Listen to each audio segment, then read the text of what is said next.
এই যে একটা গর্ত, এই গর্তটার ভিতরে যদি মানুষ হঠাৎ করে পড়ে যায়, এই গর্তের মধ্যে যদি হঠাৎ করে পড়ে যায় মানুষ, এ তো কোনো বাঁচার কোনো অপশনই নাই। বিসমিল্লাহ, চলে আসছি নতুন একটা ভিডিও নিয়ে। ভিডিওটা করার মূল উদ্দেশ্য হচ্ছে এই রাস্তাটা দেখানো। আমি যে রাস্তা দিয়ে চলতেছি, এই রাস্তাটা মূলত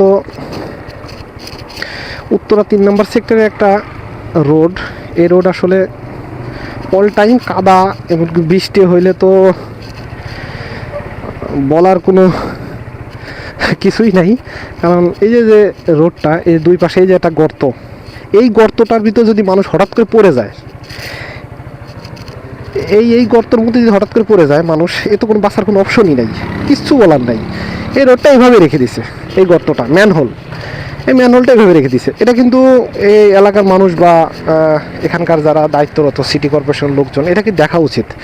আসলে কি বলবো, রাস্তার যে অবস্থা কিছুই বলার নাই। এই যে একটা গর্ত, এই গর্তটা মানে একেবারে বাজে অবস্থা হয়ে গেছে। দুই সাইডে গাড়ি ঘোড়া চলে, মানে কি বলবো, আর